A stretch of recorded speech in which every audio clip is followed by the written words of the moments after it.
प्रधानमंत्री नरेंद्र मोदी ने आज वाराणसी में गंगा विलास क्रूज को लॉन्च किया। आज उसको हरी झंडी दिखाई। 3200 किलोमीटर का ये यात्रा होगी। पर्यटन के क्षेत्र में कहीं ना कहीं और ख़ासतौर से जो देशाटन है, जो संस्कृति है, उसको समझने में मदद मिलेगी। हालांकि इसका विरोध भी हो रहा है। अखिलेश यादव ने साफ तौर से कहा कि जो नाविक हैं उनके रोजगार को छीनने की कोशिश है। हमारे साथ सुभाषपा अध्यक्ष ओम प्रकाश राजभर जी हैं, उनसे जानेंगे। राजभर जी, अगर बात करें जो गंगा विलास क्रूज, जिसको खुद प्रधानमंत्री ने आज हरी झंडी दिखा के रवाना किया, मुख्यमंत्री भी रहे, कहीं ना कहीं कहा जा रहा है कि टूरिज्म के लिए बहुत बेहतर है, रोजगार के अवसर बढ़ेंगे। देखिए, कोई भी योजना बनती है तो इस सोच की बनती है कि इसमें ज़्यादा से ज़्यादा लोगों को रोज़गार मिले और देश में ज़्यादा से ज़्यादा लोग आवें और देश का ज़्यादा से ज़्यादा लाभ हो, प्रदेश का लाभ हो। अब 3200 किलोमीटर तो कोई नाव नहीं चलाएगा। नाविक तो जिले में अपने, जैसे बनारस गंगा घाट है, तो बनारस गंगा घाट पे जो नाव चलाने वाले लोग हैं साथी, तो बनारस चलाएंगे। जो गाजीपुर में चलाने वाले लोग हैं वो गाजीपुर चलाएंगे। मतलब विभिन्न जनपदों में या गंगा के किनारे, नदी के किनारे जो नाविक होते हैं, उनका एक दायरा होता है कि भाई हम यहाँ से यहाँ तक चलाएंगे। अब जो ये योजना बनी है, ये 3200 किलोमीटर का सफ़र है। उससे तो जो नाविक है वहाँ तक पहुँचाने के लिए उसको भी तो वहाँ पहुँचाना पड़ेगा ना, कि वैसे तो जाएगा नहीं, उसको भी तो उसका सहयोग चाहिए। जैसे हम लोग हैं, जहाज़ पकड़नी होती है तो कभी हम लोग मेट्रो का सहारा लेते हैं, तो कभी अपनी गाड़ी का सहारा लेते हैं, तो कभी जाम लग जाता है तो मोटरसाइकिल या कैसे समय से पहुँचने के लिए। तो जब उसका टाइम फिक्स होगा कि नहीं, इसको अब यहाँ से रवाना होना है उस जहाज़ को, तो उस समय तो जाने के लिए तो फिर उस नाव का भी इस्तेमाल हो सकता है। लेकिन अखिलेश यादव ने विरोध किया, कल कहा कि ये नाविकों के रोजी रोजगार पर संकट आ जाएगा। देखिए, उन विपक्षी हैं, विपक्ष की काम एक होता है सरकार का विरोध करने का, लेकिन नीतियों का विरोध, गलत अगर नीति है तो उसका सही जब बताओ, ये गलत हो रहा है, आप इसमें सुधार ले आओ। ये हमारा अपना मानना है। आपने देखा विधानसभा के अंदर जब मैं खड़ा हुआ तो मैंने यही बात कहा, सलाह दिया कि प्रदेश में जो गरीब कमजोर हैं, स्मार्ट मीटर के नाम पर फ्री में लगाया गया कनेक्शन बिजली का, और वो समझ गया गरीब कमजोर की, अशिक्षित तबका की, अब तो हमको फ्री बिजली मिल रही है। 3 साल 4 साल के बाद उसके यहाँ रसीद चली गई 15,000 20,000 का, तो गाँव का गाँव बिल कट गया, वो कनेक्शन कट गया, अंधेरा हो गया। तो जब 15,000 20,000 का कट रहा है तो 5 लाख 10 लाख का भी कटना चाहिए। एक तो आईना हमने सरकार को दिखाई कि भाई ये गलती हो रही है, इसमें सुधार ले आओ। लेकिन वही समाजवादी पार्टी के लोग मुस्करा रहे थे, हुटिंग कर रहे थे कि नहीं ओम प्रकाश जी गलत बोल रहे हैं। सदन के अंदर आपने देखा तो ये परंपरा चल गई है कि कोई भी काम करिए तो उसका विरोधी विरोध करता है, ये नहीं कहता कि ये एक अच्छा काम है। हम तो कहते हैं, अब तो बात कहेंगे तो अब आप भी कहेंगे समर्थन में बीजेपी के आगे।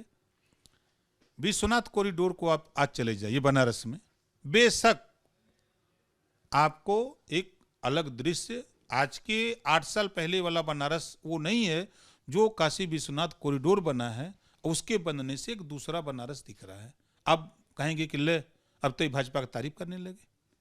लेकिन हम कहते हैं कि आज़ादी के बाद सबसे ज़्यादा देश में काम फैक्ट्री लगाने का हो, सड़क बनाने का काम हो, ऑफिस बनाने का काम तो कांग्रेस ने किया। हम 10-90 पर खड़े होते हैं तो मायावती जी का काम दिखता है, नीचे जाते हैं तो अखिलेश जी का काम दिखता है। हम पूर्वांचल एक्सप्रेस पे चलें तो योगी जी और मोदी जी का काम दिखता है। हम अगर आगरा एक्सप्रेस वे पे चलें तो अखिलेश जी का काम दिखता है। तो काम की अगर प्रशंसा करिए तो लोग कहते हैं कि तो समर्थन में उतर जाते हैं। काम की प्रशंसा होनी चाहिए। लेकिन कल आपने कहीं कहा कि बीजेपी 80 में 80 लोकसभा सीटें जीत सकती हैं। अब इस बयान को कैसे देखें? अब जैसे अखिलेश जी कहा कि हम 400 जीत रहे हैं 22 के चुनाव के पहले आपके सामने भी, आपके प्रेस वार्ता में या आपके सामने बोले होंगे ना कि 400 सीट। उनके पीछे तो आप थे, तब वो 400 बोल रहे थे, तो क्या बीजेपी के साथ भी आप हैं जो 80 में 80 जीता है? महाराज तो 400 थे तो कहाँ 400 जीते, 125 से तो रह गए। देखिए, कोई ये नहीं कह सकता कि हम हार जाएंगे। एक नेता का नाम बताइए, एक दल का, जो चुनाव के पहले कह रहा हो कि हम हार जाएंगे। मायावती जी भी 300 सीट जीत रही, 1 जीती। कांग्रेस पार्टी भी दम भर रही थी, 2 ही बचा पाए। अखिलेश जी भी 400 सीट जीतने का दावा हम लोग भी ललकार रहे थे कि हम लोग सरकार बना लेंगे, भाजपा को उखाड़ फेंकेंगे, लेकिन समय से अटक गए। लेकिन आपको लग रहा है कि जिस तरह से जमीनी होमवर्क, जिस तरह से संगठन जमीन तक, बूथ तक फैला है बीजेपी का, जो मेहनत करते हैं, ये बात आप पहले भी कह चुके हैं, उससे वो संभव हो सकता है? 100%। देखिए, सच्चाई है कि कल तक कांग्रेस पार्टी जनता के बीच में थी, तो कांग्रेस के लोग जनता कांग्रेस को वोट देती थी। फिर उसके बाद कांसीराम जी आए, जनता के बीच में गए, तो जनता कांसीराम जी के विचारों से लैस होकर के बहुजन समाज पार्टी को वोट देना शुरू किया। सरकार 4 बार बनाई। अखिलेश, ये आपके शिवपाल यादव जी और माननीय मुलायम सिंह यादव जी, ये दोनों लोग जनता के बीच में रहे, 4 बार सरकार उनकी बनी। ये जनता से हटते गए, सरकारें जाती रहीं। आज भारतीय जनता पार्टी जनता के बीच में है, उनके विधायक, मंत्री, संगठन सारे लोग जनता के बीच में हैं, और चुनाव जीतने के दम भरने वाले लोग कहाँ हैं? इसी कमरे में हैं, अपने घर से निकल नहीं रहे हैं। बोला कि आप जैसे प्रेस को करके और वो 80 की 80 जीतने का दावा ठोक देंगे खट से, तो वो जीतेगा ना जो जनता के बीच में है। ओम प्रकाश राजभर इस बात को क्यों कहता हूं? हम धरातल पे हैं, हम गांव में घूम रहे हैं, हम कभी महिला सम्मेलन, तो कभी सावधान यात्रा के बहाने, तो कभी जनता दर्शन के नाम पर हम जनता के बीच में हैं। हम वहां पाते हैं कि बीजेपी के लोग तो मिल जाते हैं, ना बसपा मिलती है, ना सपा मिलती है, ना कांग्रेस मिलती है, तो किसको कहें? आप कह रहे हैं एसी में, आप तो एसी में नहीं, मैनपुरी में कितना दौड़े। जब पत्नी लड़ी तब एसी से बाहर मैनपुरी में धूल फांक रहे थे। मैनपुरी के अलावा क्यों नहीं गए जो है रामपुर में, क्यों नहीं गए खतौली में? एक दिन खाली दर्शन देने गए रामपुर में, खतौली नहीं गए। बगल का चचेरा भाई लड़ रहा था ना, चाचा का भाई, आजमगढ़ नहीं गए, रामपुर नहीं गए, गोला नहीं गए, क्यों नहीं गए? तो ये विवश कर दिया उनकी पत्नी ने कि नहीं, निकलो नहीं तो ठीक नहीं है। एक सवाल ये है कि जिस तरीके से ये सोशल मीडिया पर वॉर हुआ, समाजवादी पार्टी और बीजेपी, आपने देखा होगा क्योंकि आप भी सोशल मीडिया पर एक्टिव है, भाषा को तो कहीं से ठीक नहीं ठहराया जा सकता। हम दोनों पार्टियों के भाषा की निंदा करते हैं। लोकतंत्र है, सिस्टम है, हम सब लोग इंसान हैं। इंसानियत को ध्यान में रखते हुए हम कोई भी बात ऐसी न बोलें या न लिखें कि जिससे कि अगला को तकलीफ हो, दिक्कत हो, और आप भी तकलीफ में हो। लोकतंत्र है, जब आपके खिलाफ कार्रवाई हो जाती है तो आप सब लोग सड़क पर आ जाते हो। क्यों सड़क पर उतरने के लिए मजबूर कर दिया? क्यों मुकदमा लिखने के लिए मजबूर कर दिया? ऐसा नहीं होना चाहिए। हम ऐसे कामों की निंदा करते हैं, ऐसा नहीं होना चाहिए। एक सवाल यह कि कल अखिलेश यादव ने कहा कि जब शुभ दिन आएंगे तो संगठन का विस्तार करेंगे, वो भी अब शुभ दिन की बात कर रहे हैं, और शिवपाल यादव को बड़ी जिम्मेदारी, आपको लग रहा है मिल जाएगी? क्या बड़ी पार्टी में तो बड़ी जिम्मेदारी होती है राष्ट्रीय अध्यक्ष की। क्या शिवपाल जी को राष्ट्रीय अध्यक्ष बनाया जाएगा? नहीं बनाया जाएगा। शिवपाल जी का काम सिर्फ इतना होगा कि अब वो अखिलेश जी को मुख्यमंत्री बनाने के लिए घूम घूम के बाजा बजावें, इससे ज़्यादा कुछ नहीं। उनके साथ तो धोखा तब हो गया जब उनका नंबर था तो अखिलेश जी आ गए, जब उनका नंबर था मुख्यमंत्री बनने के लिए तो अखिलेश जी आ गए, राष्ट्रीय अध्यक्ष बनने का नंबर आया था अखिलेश जी हो गए। तो कौन सी बड़ी जिम्मेदारी देंगे? ऐसा कुछ नहीं है। ये शुभ वो सीखे मुसलमानों से। मुसलमान खरवास में शादी करता है, सीख लें, खरवास में शादी करता है, और उसके भी बेटा और बेटी होते हैं, पाथर नहीं होते हैं। ठीक है, वो शुभ दिन मत सोचे हैं, अपना अशुभ दिन अब सोचें। क्यों, ऐसा क्यों? इस नाते विनाशकाली विपरीत बुद्धि। जब मैं समझा रहा था चंद्रशेखर रावण को अपने साथ ले लो, तब हमारी बात कड़वी लग रही थी। मैं समझा रहा था कि प्रेमचंद प्रजापति को अपने साथ ले लो, बाबूराम पाल को साथ ले लो, बाबू सिंह कुशवाहा को साथ ले लो, राम सागर बिंद को साथ ले लो, एक एक दो दो चार चार 10 10 जो हैसियत सबकी सीट दे दो। कहना है मुझे कोई ज़रूरत नहीं है। जब पत्नी चुनाव लड़ने लगी तब चंद्रशेखर जी याद आ गए, ले लिए। किसके दम पे लड़ोगे? अब वो झोरा से नीचवा छेद हो गया है, जोने में मुसलमान भाई को भरे थे ना, वो नीचवा से छेद हो गया, वो वहीं में से गिर रहे हैं, धीरे धीरे धीरे धीरे निकलते जा रहे हैं। कहाँ से मिलेगा वोट? बहुजन समाज पार्टी बहुत जोर लगा रही, खासतौर से मुस्लिम वोटर्स को साथ लेने के लिए मुस्लिम नेता आ रहे हैं। नहीं, मुस्लिम समाज में इस बात की चिंता बढ़ी है कि हम लोग समाजवादी पार्टी के साथ जाके गलत कर दिए। अगर हम लोग बहुजन समाज पार्टी के साथ गए होते तो 20% उसका, 20% उसका, 40% हम लोग सरकार बनाते। हम लोग सपा के साथ बार बार जाकर के हम लोग धोखा खा रहे हैं, हम लोगों को नफरत मिल रही है, हम लोगों के साथ अन्याय हो रहा है। कहीं किसी अधिकारी या मंत्री के यहाँ जाइए तो कहें कहा ना, कहें अलाउद्दीन खिलजी, कहें हटाओ इसको, कहें कहा ना, कहें अमरजीत यादव, कहें हटाओ इसको। ये नफरत किसने पैदा किया? समाजवादी पार्टी, बहुजन समाज पार्टी, कांग्रेस ने पैदा किया है। इस नाते ओम प्रकाश राजभर करा, कौन वोट देगा? एक ओम प्रकाश राजभर था कि सीना ठोक करके उनके साथ खड़ा था, जेल जाने की परवाह नहीं किया और राजनीति से 4 कदम आगे बढ़ करके कंधे से कंधा मिला करके कि उनको पीछे कि मैं आगे लड़ूंगा, तोप हमारे ऊपर चलेगी, तुम बचे रहना भाई।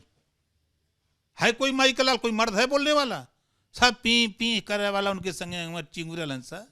एक सवाल ये है कि 20 जनवरी को गाजीपुर में, जो हम कहें कि आपका भी गढ़ है और सीटें भी आपने जीती, वहाँ खुद जेपी नड्डा आएंगे और जब उनकी ताजपोशी हो जाएगी अध्यक्ष के तौर पर, चलिए आपको बुलाया नहीं बुलाया ये तो नहीं पूछेंगे, लेकिन क्या आप उनको बधाई देंगे क्योंकि फिर वो राष्ट्रीय अध्यक्ष चुन लिए जाएंगे और आपके क्षेत्र में आएंगे? तो देखिए, चाहे राष्ट्रीय अध्यक्ष बने, चाहे किसी नेता की मृत्यु हो, तो हम लोग अपने जो सिस्टम है ट्विटर से शोक संवेदना व्यक्त करते हैं।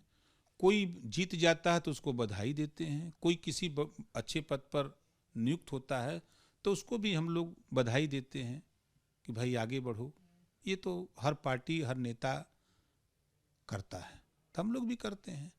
बीजेपी के साथ जाने की चर्चाएं फिर से शुरू हो गई, 2023 में भी कुछ बातचीत हुई है? आप भी ये सवाल बार बार 22 के पहले किया करते थे कि, और लोग यही कहा करते थे कि आज नहीं तो कल, कल नहीं तो परसों। चार्टर प्लेन खड़ा था, आप बेहतर जान रहे हैं, और मेरी आदत है कि मैं जिसके साथ रहता हूँ ईमानदारी से, नहीं रहूंगा तो नहीं रहूंगा, कह दिया कि नहीं तो नहीं। और मैं कहा था कि मैं अखिलेश जी के साथ हूं, चुनाव लड़ूंगा, 21 सीट नहीं देगा तब वो रहेंगे करे साथे, कहा था ना। जितना धोखा समाजवादी पार्टी के नेता अखिलेश जी ने हमारे साथ किया है, उसका खामियाजा उनको भुगतना पड़ेगा, ये हम कह रहे हैं। वो हमारा नहीं, वो अति पिछड़ों के साथ धोखा किए, हमारा धोखा नहीं, अति पिछड़ों के साथ धोखा किए, मुसलमानों के साथ धोखा किए। न्याय किसके साथ किए हैं? हम जब सवाल खड़ा करते हैं तो लोग कहते हैं कि बीजेपी का समर्थन, 80% वोट दिया मुसलमान आपको सरकार बनाने के लिए, मुख्यमंत्री बनने के लिए भी पिछली बार भी दिया था। क्या किया आपने मुसलमानों के लिए? नफरत खाली पैदा किया। जुला दुनिया अंसारी, साईं दर्जी, फकीर शेख सैयद पठान, कितना सिपाही दरोगा बनाया, कितना लेखपाल बनाया, कितना चपरासी बनाया आपने? पूछेगा तो सवाल राजभर, और किसी की हिम्मत है बोलने की? अब ये बोलते हैं तो कहते हैं वो बीजेपी वाले हैं। लेकिन मैं पूछूंगा तो मेरा सवाल है अखिलेश जी से कि कल आपने अपने चाचा के लिए क्या क्या नहीं बोला था कि बीजेपी के इशारे पर चल रहे हैं। सदन में जब मुख्यमंत्री जब शिवपाल जी का नाम लेके बोलते थे तो तारीफ करते थे, तब हुटिंग करते थे अखिलेश जी खुद बैठ करके, और समाजवादी पार्टी के लोग। भूल गया वो दिन? अच्छा, आप कहते हैं कि जो गठबंधन है वो होते हैं चुनाव से पहले, तो आपकी पार्टी ओम प्रकाश राजभर भी तो सोच रहे होंगे किसी के साथ गठबंधन करने की, ताकत दोनों की बढ़ेगी? अभी कहीं सोचा नहीं है, अभी हम अपनी ताकत पैदा कर रहे हैं कि हमारा संगठन ठीक ठाक हो जाए, हमारे लोग ठीक ठाक हो जाए, उस तरह का माहौल हम पैदा कर रहे हैं। तो ये आपने सुना क्या कहना है सुभाषपा अध्यक्ष ओम प्रकाश राजभर का। साफ तौर पर वो कह रहे हैं अखिलेश यादव के ऊपर ही निशाना साध रहे हैं, और जिस तरीके से बात है शिवपाल यादव को लेकर, तो वो कह रहे हैं कि शिवपाल यादव को कोई भी संगठन में कोई ऐसी महत्वपूर्ण जिम्मेदारी नहीं मिलने वाली, और कहीं ना कहीं अति पिछड़ों के साथ, खुद सुभाषपा के साथ, ओम प्रकाश राजभर के साथ समाजवादी पार्टी ने धोखा ही किया है। कैमरा जितेन के साथ अनुभव शुक्ला, एपी गंगा, लखनऊ।